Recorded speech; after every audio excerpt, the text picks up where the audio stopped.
পাহাড়টা হলো জাবালে আবি কুবাইস। রাসূলুল্লাহ সাল্লাল্লাহু আলাইহি ওয়াসাল্লাম যে পাহাড়ের উপর দাঁড়িয়ে পূর্ণিমা চাঁদকে দুই খণ্ড করেছিলেন, সেই পাহাড়টার নাম হলো জাবালে আবি কুবাইস। যেই নূহ আলাইহিস সালামের সময় যে মহাপ্লাবন হয়েছিল, পৃথিবীতে একটি মহাপ্লাবন হয়েছিল নূহ আলাইহিস সালামের যুগে। আল্লাহ তাআলা গজব এসেছিল নূহ আলাইহিস সালামের কথা না শোনার কারণে, না মানার কারণে, নূহ আলাইহিস সালামের উপর ঈমান না আনার কারণে। তখন তিনি যে নৌকাটা তৈরি করেছিলেন, সেই নৌকাটা পাহাড়ের পাশের পাহাড়, ওই পাহাড়ের উপর নৌকা নিয়েছিলেন। পানি ওই পর্যন্ত ফুটেছিল, বাইতুল্লাহ মাটির সাথে ধুলার সাথে মিশে গিয়েছিল।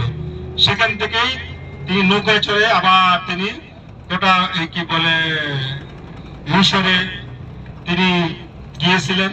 আবার বন্যা যখন শেষ হয়ে যায় তখন তিনি আবার এই জায়গায় ফিরে এসেছিলেন। আর ডান দিকে যে জায়গাটা দেখা পার্কিং বসে বিশাল বড় জায়গাটা, এটা হলো শিয়াবে আবু তালেব। রাসূলুল্লাহ সাল্লাল্লাহু আলাইহি ওয়াসাল্লামকে যখন ইসলামের দাওয়াত থেকে মক্কার কাফেররা বিরত রাখতে পারতেছিল না, তখন মক্কার কাফেররা, মক্কার সকল গোত্ররা একত্রিত হয়ে আবু তালেব এর বাসায়, রাসূলুল্লাহ সাল্লাল্লাহু আলাইহি ওয়াসাল্লামের দাদা আবু তালেব, চাচা আবু তালেবের বাসায় তাকে বন্দী করে রেখে সকল মুসলমানদেরকে 3 বছর এই যে ডান দিকে থাকা জায়গাটা 3 বছর এই জায়গায় বন্দী করে রেখেছিল। সাহাবীদের সাথে সকল মক্কার মানুষরা যোগাযোগ বিচ্ছিন্ন করে দিতে বাধ্য হয়েছে, নাহলে তাদের উপর কাফেররা আক্রমণ করতেছিল, জুলুম করতেছিল। সেই সময় তারা গাছের ছাল খেয়ে, গাছের পাতা খেয়ে তারা ছিলেন। পাখানা হতো ছাগলের লাঠির মতো, ছাগলের লাঠির মতো সাহাবীদের পাখানা হতো। যেই চুক্তিটি করেছিলেন মক্কার কাফেররা, সেই চুক্তিটা মাঠে বাইতুল্লাহতে তারা লটকাই দেখেছিল। ওই সময় রীতি ছিল, চুক্তিটি যতদিন লটকানো থাকবে কাগজটি, ততদিন সেই নিয়ম সেটাকে মানতে বাধ্য থাকতে হবে। সার ফাটা ওটা খাইতে খাইতে 3 বছর পর্যন্ত পড়ে যায়।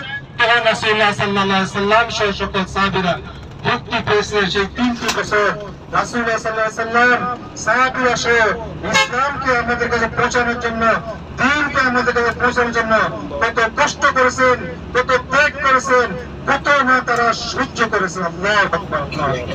সেই শিয়াবে আবু তালেব আল্লাহ তাআলা আমাদেরকে দেখার তৌফিক দান করেছেন। সবাই বলে আলহামদুলিল্লাহ। আমরা এখন হোটেলের দিকে যাব।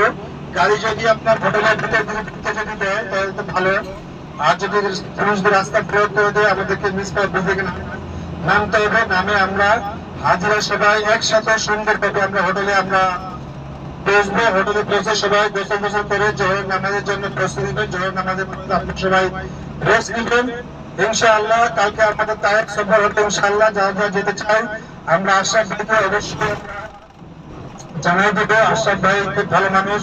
আশরাফ ভাই, আব্দুল আওয়াল ভাই, সবার সহযোগিতায় আমরা আপনাদেরকে একটি ভালো সার্ভিস দেওয়ার চেষ্টা করি। আল্লাহ তাআলা যেন আমাদেরকে আপনার আল্লাহর মেহমানদের খাদিম হিসেবে কবুল যেন করেন। আর 30 তারিখে আমরা মদিনার উদ্দেশ্যে রওনা দেব ইনশাআল্লাহ। মদিনায় আপনার গাড়ি জোহরের পরে আসবে, জোহরের পরে অথবা ফজরের পরে, জোহরের পরে সম্ভাবনা বেশি।